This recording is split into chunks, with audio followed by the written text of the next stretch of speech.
ഹരേ നമ. ശ്രീ ജഗദംബികായേ നമോ നമ. സർവമംഗളമംഗല്യേ ശിവേ സർവാർത്ഥസാധികേ ശരണ്യേ ത്രംബകേ ദേവി നാരായണി നമോസ്തുതേ. ശ്രീ ഗുരുവായൂരപ്പ ശരണം. ഇനിയിപ്പം ധ്രുവമണ്ഡലത്തിനെയാണ് വർണ്ണിക്കുന്നത്. ധ്രുവമണ്ഡലം നമുക്ക് നോക്കാം. ധ്രുവമണ്ഡലം എങ്ങനെയാണ്, എവിടെയാന്നൊക്കെ നമുക്കറിയണ്ടേ അല്ലേ? അപ്പൊ പറഞ്ഞു കൊടുക്കുന്നു ശ്രീനാരായണ മഹർഷി. ശ്രീനാരായണ മഹർഷിക്ക് പറഞ്ഞു കൊടുക്കുകയാണ്. ദേവർഷേ, സപ്തർഷികളുടെ സ്ഥാനത്തു നിന്നും 13 ലക്ഷം യോജന മീതെയാണ് വിഷ്ണു ഭഗവാന്റെ പരമപദമായ ധ്രുവസ്ഥാനം. അവിടെ ഭഗവത് പാദഭക്തനും മുത്താനപാത രാജാവിന്റെ മകനുമായ ധ്രുവൻ വസിക്കുന്നു. ഇന്ദ്രൻ, അഗ്നി, യമൻ, കശ്യപ പ്രജാപതി, ധർമ്മ പ്രജാപതി തുടങ്ങിയവരെല്ലാം ധ്രുവനെ പ്രദക്ഷിണം ചെയ്തുകൊണ്ടിരിക്കുകയാണ്. അതിവേഗത്തിൽ സഞ്ചരിക്കുന്ന കാലസ്വരൂപനായ ഈശ്വരനാൽ ചലിപ്പിക്കപ്പെടുന്ന നക്ഷത്രങ്ങൾ എന്നിവയ്ക്ക് ധാന്യം മെതിക്കുവാൻ തിരുകുറ്റിക്ക് കെട്ടിയ കാളയെ പോലെ ധ്രുവനെ ആശ്രയമായി സ്വീകരിച്ച് വായുവിനാൽ പ്രേരിക്കപ്പെട്ടവനായി കൽപ്പകാലം കഴിയും വരെ പ്രദക്ഷിണം ചെയ്തുകൊണ്ടിരിക്കുന്നു. ചെറിയ കാലയളവൊന്നല്ല കേട്ടോ.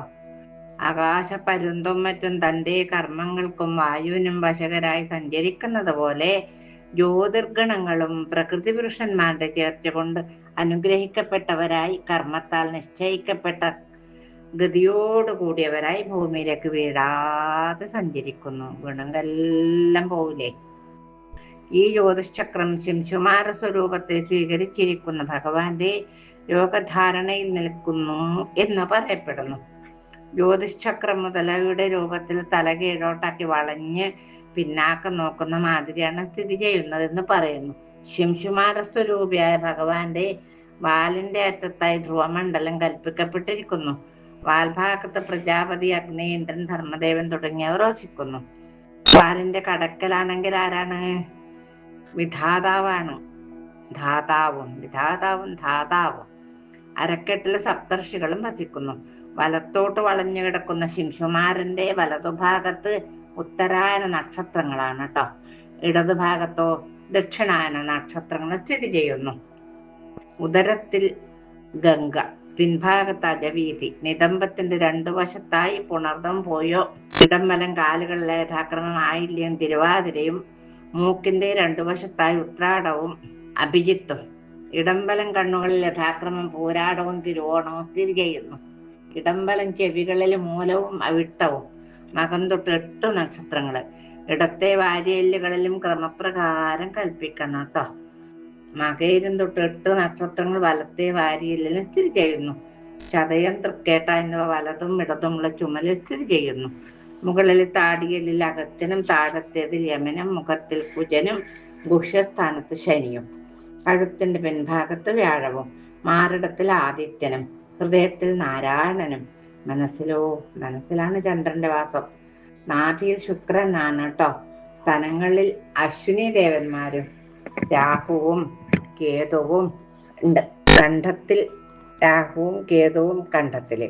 പ്രാണാപാനലിൽ ബുധനും, താരാഗണങ്ങൾ രോമകൂപങ്ങളിലും പ്രാണാപാന വായുക്കളിൽ ബുധനും സ്ഥിതി ചെയ്യുന്നു.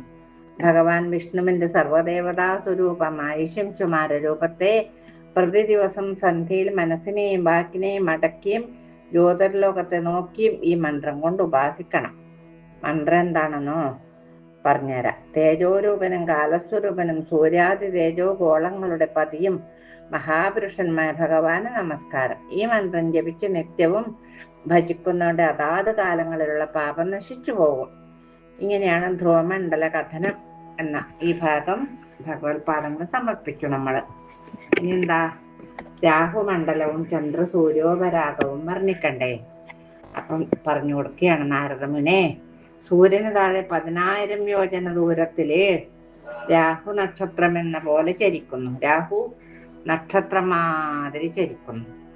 കശ്യപ പ്രജാപതിക്ക് സിംഹികയിലുണ്ടായ പുത്രനാണ് രാഹു.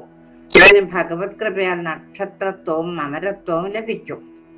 ഏറ്റവും പ്രകാശിക്കുന്ന സൂര്യന്റെ മണ്ഡലം 10,000 യോജന, ചന്ദ്രന്റെ മണ്ഡലം 12,000 യോജനയും, രാഹുവിന്റെ മണ്ഡലം 13,000 യോജനയും വിസ്താരമുണ്ട്.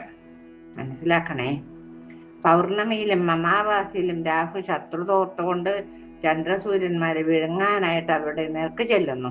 ഇത് കണ്ട് ഭഗവാൻ തന്റെ സുദർശന ചക്രം രാഹുവിന്റെ നേർക്ക് പ്രയോഗിച്ചു. കുറച്ചു നേരം എതിർത്ത് നിന്നു. എന്നാലും ഭഗവാന്റെ ചക്രത്തോട് കളിക്കാൻ പറ്റില്ലല്ലോ. പിന്നീട് പേടിച്ചോടിപ്പോയി. സൂര്യചന്ദ്രന്മാര് രാഹു വിഴുങ്ങാൻ വരുന്ന സമയത്തെയാണ് നമ്മള് ഗ്രഹണം എന്ന് പറയുന്നത്. അത് മനസ്സിലാക്കണം കേട്ടോ. രാഹുവിൽ നിന്നും 10,000 യോജന ദൂരത്താണ് സിദ്ധചാരണന്മാരുടെ വാസസ്ഥാനം. അതിന്റെ താഴെ യക്ഷസ്സുകള്, രക്ഷസ്സുകള്, പിശാചുക്കള്, ഭൂതങ്ങള്, പ്രേതങ്ങള് തുടങ്ങിയവരുടെ വിഹാര സ്ഥലമായ അന്തരീക്ഷം. അതുവരെ വായു ശക്തിയോട് ചലിക്കും. അവിടെയാണ് മേഘങ്ങൾ കാണപ്പെടുന്നത്. അതിന്റെ താഴെയാണ് ഭൂമി. അരയന്നങ്ങള്, കഴുകന്മാര്, പരുന്തുകള്, ഗരുഡൻ തുടങ്ങിയ പക്ഷികൾ മേലോട്ട് പറക്കുന്ന ദൂരത്തോളം ഭൂമിക്ക് വ്യാപ്തിയുണ്ട്.